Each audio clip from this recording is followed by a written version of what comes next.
Hi. కొన్ని సంఘటనలు మానవత్వానికే మచ్చ తెచ్చేలా ఉంటాయి. ఇటీవల జరిగిన 4 ఘటనలు సమాజాన్ని తలదించుకునేలా చేశాయి. మేఘాలయలో నవవధువు భర్తను సుపారీ ఇచ్చి హత్య చేయించడం, గద్వాలలో ఓ యువతి ప్రియుడితో కలిసి భర్తను చంపడం, అనంతపురంలో భర్తను లేపేయాలని ప్రియుడికి చెప్పడం, హైదరాబాద్లో 10వ తరగతి విద్యార్థిని సొంత తల్లిని హత్య చేయించడం. ఈ ఘటనలు చూస్తే మనం ఎటుపోతున్నామో అర్థం కాని పరిస్థితి.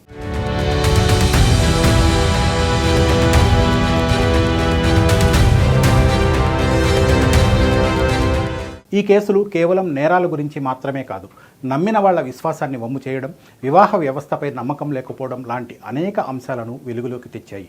ముందుగా మేఘాలయ హనీమూన్ మర్డర్ గురించి మాట్లాడుకుందాం. మేఘాలయ పచ్చని కొండలతో ప్రకృతి సౌందర్యానికి పెట్టింది పేరు. చాలామంది ఇక్కడ హనీమూన్కు ప్లాన్ చేస్తుంటారు. అదేవిధంగా రాజా రఘువంశీ కూడా భార్యతో కలిసి మేఘాలయకు హనీమూన్కు వెళ్ళాడు. కానీ అక్కడ అతను హత్యకు గురయ్యాడు. ఈ జంట కొన్ని వారాల క్రితమే వివాహం చేసుకున్నారు. భార్య పట్టుబట్టి భర్తను మేఘాలయకు హనీమూన్కు తీసుకెళ్లింది. తన ప్రియుడితో కలిసి సుపారీ హంతకులను నియమించింది. హత్యకు అవసరమైన సమాచారాన్ని వాళ్లకు అందించింది. పక్కాగా ప్లాన్ చేసి చంపించేసింది. తనకేమీ తెలియనట్టు నటించింది. ఇక్కడ పెళ్ళైన కొన్ని రోజులకే భర్తను హత్య చేసేసింది భార్య. దీన్ని బట్టి ఆమెకు ఆ పెళ్ళంటే ఏమాత్రం ఇష్టం లేదని అర్థమైపోతుంది.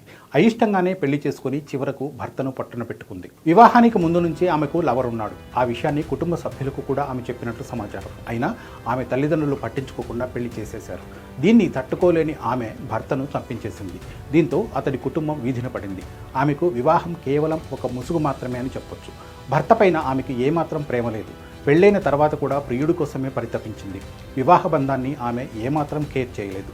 కట్టుకున్న భర్తను అత్యంత కిరాతకంగా చంపించేసిందంటే ఆమె ఎంతటి కఠినమైన మనస్తత్వాన్ని కలిగి ఉందో అర్థం చేసుకోవచ్చు. ఇక గద్వాల్ జిల్లాలో జరిగిన సంఘటనను చూద్దాం. ఇక్కడ కూడా సేమ్. ప్రియుడి కోసం భర్తను హతమార్చింది. ప్రేమ, ఆర్థిక వ్యవహారాలు కలిసి ఈ నేరానికి పురుగొల్పాయి. జోగులాంబ గద్వాల జిల్లాలో 32 సర్వేయర్ గంటా తేజేశ్వర్ హత్యకు గురయ్యాడు. అతనికి పెళ్ళయి నెల రోజులైంది. అతని భార్య ఐశ్వర్య, ఆమె ప్రియుడు తిరుమలరావు, తల్లి సుజాతతో కలిసి ఈ దారుణానికి పాల్పడ్డారు.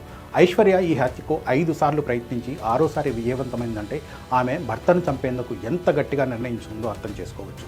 గద్వాల జిల్లాకు చెందిన తేజేశ్వర్ కర్నూలుకు చెందిన ఐశ్వర్యను మే 18న పెళ్లి చేసుకున్నాడు. వివాహానికి ముందు కట్నం విషయంలో అభ్యంతరం చెప్పి ఐశ్వర్య కొన్ని రోజులు అదృశ్యమైంది. తిరిగి వచ్చి వివాహానికి ఒప్పుకుంది. పెళ్ళైన తర్వాత ఆమె తన ప్రియుడు తిరుమలరావుతో దాదాపు 2000 సార్లు ఫోన్లో మాట్లాడింది. కానీ భర్తతో మాట్లాడింది కేవలం 150 సార్లు మాత్రమే.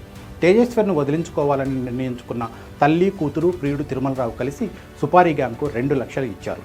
తేజేశ్వర్ బైక్కు GPS ట్రాకర్ అమర్చి అతని కదలికలను గమనించారు. జూన్ 17న సర్వే కోసం తీసుకెళ్లి తేజేశ్వర్ను కారులోనే దాడి చేసి చంపేశారు. ఇందులో షాకింగ్ విషయం ఏంటంటే తిరుమలరావు తన భార్యను కూడా చంపేసి ఐశ్వర్యతో ఉండాలని ప్లాన్ చేశాడు. భర్తను చంపేందుకు 5 సార్లు ప్రయత్నించి 6వసారి సక్సెస్ అయింది ఐశ్వర్య. దీన్ని బట్టి ఆమె పంతం ఎంత గట్టిగా ఉందో అర్థం చేసుకోవచ్చు.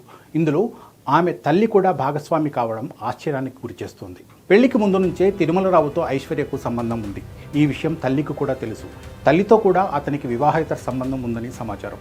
అయినా తల్లి, కూతుళ్ళు ఇద్దరూ తేజేశ్వర్తో పెళ్లికి ఒప్పుకున్నారు. పెళ్ళైన నెల రోజులకే అతన్ని చంపేశారు. అలా చేయడం ద్వారా అతని ఆస్తిని లాక్కోవాలనేది వాళ్ళ ఆలోచన. ఆస్తి కోసం ఎంతకు తెగించారో అర్థమవుతుంది. వాళ్లకు ప్రేమ, నీతి లాంటివేవీ లేవు. కేవలం డబ్బు కోసమే ఈ పని చేశారు. అనంతపురం జిల్లాలో కూడా దాదాపు ఇలాంటి సంఘటనే జరిగింది. వివాహేతర సంబంధానికి అడ్డు వస్తున్నాడనే కారణంతో భర్తను చంపించేసిందో భార్య. అనంతపురం శివారులోని అక్కంపల్లి గ్రామ సమీపంలో సురేష్ అనే వ్యక్తి దారుణ హత్యకు గురయ్యారు. 8 ఏళ్ల కిందట అనితతో సురేష్కు పెళ్ళయింది. కళ్యాణదుర్గం రోడ్డులో సురేష్ హోటల్ నడుపుతూ జీవనం సాగిస్తున్నారు. బాబా ఫక్రుద్దీన్ అనే పండ్ల వ్యాపారితో అనితకు పరిచయం ఏర్పడి వివాహేతర సంబంధానికి దారితీసింది. విషయం తెలుసుకున్న సురేష్ అతని భార్యను మందలించాడు. దీన్ని తట్టుకోలేని అనిత ప్రియుడు బాబా ఫక్రుద్దీన్తో భర్త సురేష్ను హత్య చేయించింది. తన భర్త ఒంటరిగా ఇంటికి వస్తున్నాడు, మధ్యలోనే లేపి అని ప్రియుడికి ఫోన్ చేసి మరీ చెప్పింది అనిత. దీంతో దారిలోనే సురేష్ను దారుణంగా హత్య చేశాడు బాబా ఫక్రుద్దీన్. వివాహమై 8 ఏళ్లు కాపురం చేసిన తర్వాత ప్రియుడి కోసం భర్తను దారుణంగా హత్య చేయించింది అనిత. దీన్ని బట్టి అనిత మనస్తత్వం ఏంటో అర్థం చేసుకోవచ్చు. హైదరాబాద్లో జరిగిన ఒక అమానవీయ సంఘటన అందరినీ కలిచివేసింది. ప్రియుడి కోసం సొంత తల్లినే హత్య చేయించిందో అమ్మాయి. ఆ అమ్మాయి వయసు కేవలం 15 ఏళ్ళు, 10వ తరగతి చదువుతోంది.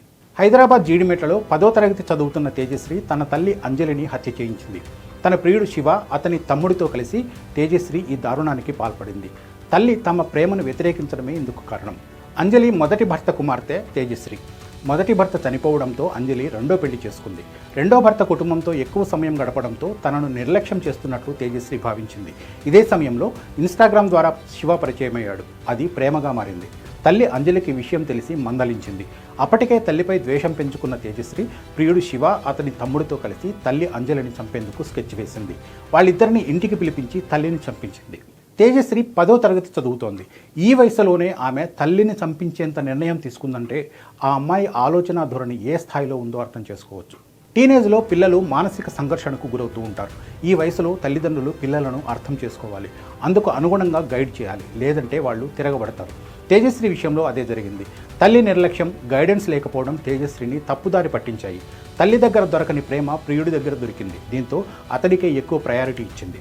తల్లిని వదిలించుకుంటే తమకు అడ్డు ఉండదని భావించింది. చివరకు ఆ పని చేసేసింది.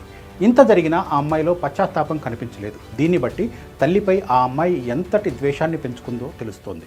ఈ 4 కేసులు వేర్వేరు సంఘటనలు, కానీ వీటన్నిటికీ ఓ సారూప్యత ఉంది. ఒకరిపై ఒకరికి నమ్మకం లేదు, రక్త సంబంధాలకు విలువ లేదు, వివాహంపై విశ్వాసం లేదు, వివాహేతర సంబంధాలకే ఎక్కువ ప్రయారిటీ ఇచ్చారు. ఇందుకోసం హింసకు పాల్పడేందుకు కూడా తెగించారు.